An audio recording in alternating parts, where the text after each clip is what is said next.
Kementerian Kesehatan Gaza melaporkan 94 warga Palestina dari tembakan gas air mata pasukan Israel.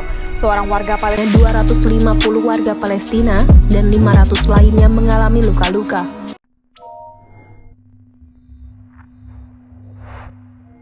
Access granted. Hai everyone, kalian tahu nggak bagaimana sikap dunia terhadap genosida oleh Israel kepada Palestina? Dan apakah Mahkamah Internasional menggugat hukum kepada Israel? Sebelumnya kenalan dulu yuk sama anggota kelompok 2. Hai, nama aku Bintang Fitri Zamzamia dengan NIM 1221004 062. Hai, perkenalkan nama saya Melinda Noktaviani dengan NIM 121104040. Halo, nama aku Muhammad Faik dengan NIM 12210040036. Balik lagi nih sama aku. Kalian pasti udah tahu kan soal konflik Israel yang melakukan genosida terhadap Palestina? Yap, ini sering sekali menjadi perbincangan yang sangat menarik. Gimana sih awal mula dari terjadinya konflik Israel-Palestina ini?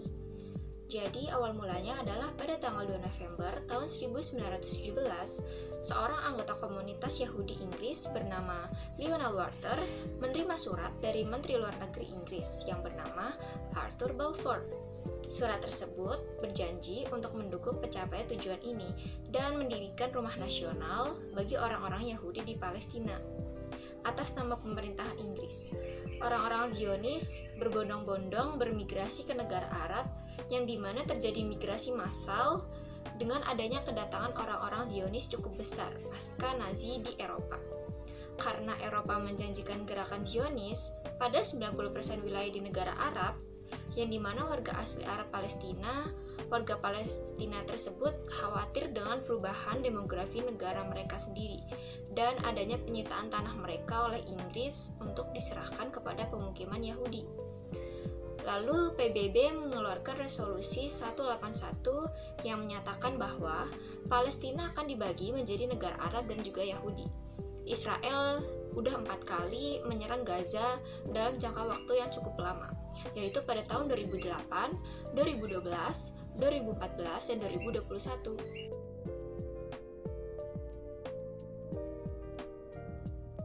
Awal mula negara Israel digugat hukum di Mahkamah Internasional adalah negara Afrika Selatan menggugat genosida terhadap Israel di Mahkamah Internasional atau ICJ. Mahkamah Internasional ICJ juga disebut sebagai pengadilan dunia yang dimana dari gugatan genosida yang diberikan oleh negara Afrika Selatan, Mahkamah Internasional atau ICJ menyatakan bahwa negara Israel tidak diperbolehkan untuk mengerahkan pasukan militernya untuk menyerang dan membunuh warga Gaza maupun cedera fisik ataupun membuat mental yang serius. Apalagi sampai mencegah kelahiran warga negara Palestina dan membunuh ibu hamil di negara Palestina. Isi gugatan Afrika Selatan yang menyatakan bahwa Israel melanggar hukum hak asasi manusia dengan genosida tanpa aturan. Karena genosida itu merupakan kejahatan perilaku yang dimana dapat membunuh banyak manusia dan memiliki niat menghancurkan sebuah golongan nasional, etnis, ras, atau agama. Israel juga belum dinyatakan melakukan genosida karena belum menemukan bukti yang konkret. Meskipun pengadilan sudah melakukan tahap awal, dibutuhkan juga waktu hingga bertahun-tahun untuk dapat kasus ini disidangkan oleh Mahkamah Internasional atau ICJ untuk akhirnya diberikan putusan.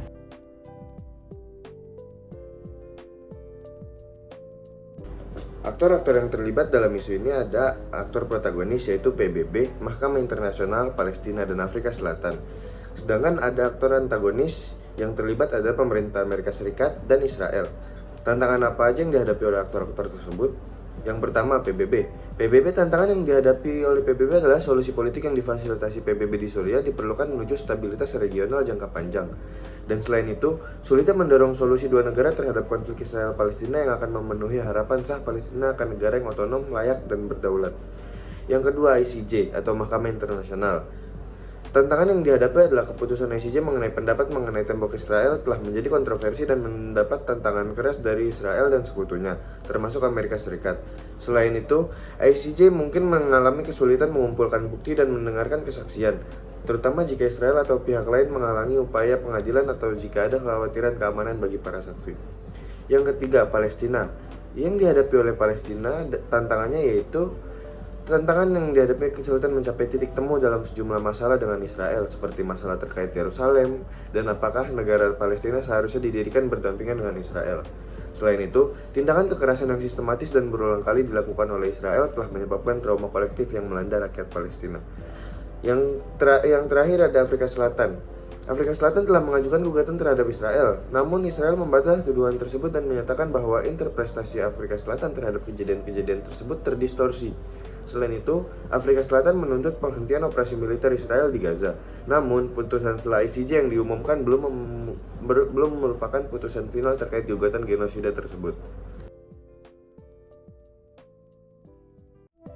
Selanjutnya, tantangan-tantangan aktor antagonis itu ada pemerintah Amerika Serikat. Jadi pemerintah Amerika Serikat ini menekan dari aktor-aktor domestik dan internasional untuk mengambil peran yang lebih aktif dalam mediasi konflik dan memastikan bahwa mereka yang bertanggung jawab atas pelanggaran hak asasi manusia bertanggung jawab juga atas tindakan tersebut. Dan juga pemerintah Amerika Serikat harus mempertimbangkan dampak jangka panjang kebijakan luar negerinya terhadap stabilitas di Timur Tengah. Yang kedua ada Israel.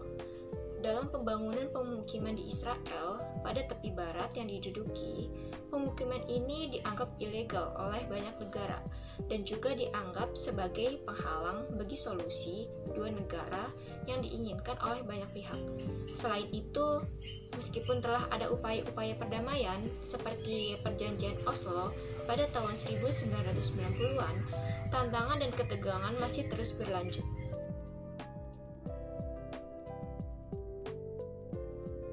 Teori yang paling relevan untuk menganalisis isu ini kira-kira apa ya?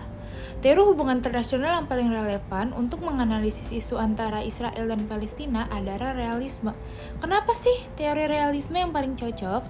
Karena konflik Israel dan Palestina secara mendasar adalah tentang perebutan wilayah dan keamanan nasional. Realisme juga menekankan pada anarki sistem internasional, di mana tidak ada otoritas pusat yang mengatur interaksi antara negara.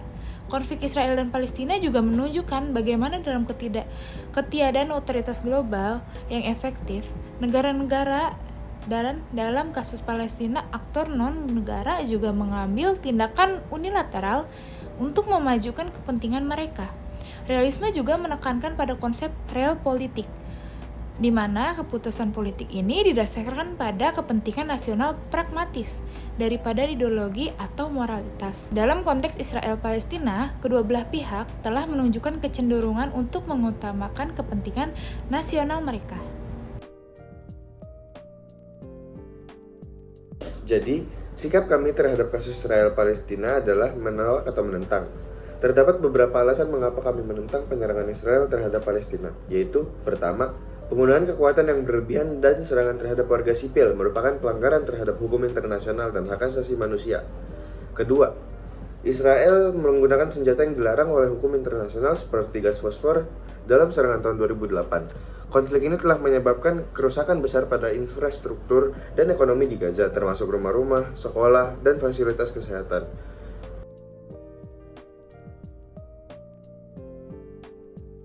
Nah, udah tahu kan hasil dari keputusan Mahkamah Internasional seperti apa? Dengan mempertimbangkan alasan-alasan yang udah disebutin, banyak pihak menentang penyerangan Israel terhadap Palestina karena dampaknya yang merugikan terhadap hak asasi manusia, hukum internasional, dan stabilitas regional. Jadi, Mahkamah Internasional nggak bisa memberikan sanksi yang konkret terhadap Israel, meski menegaskan kepada kewajiban Israel untuk mematuhi hukum internasional. Sekian pembahasan dari kelompok kami, terima kasih.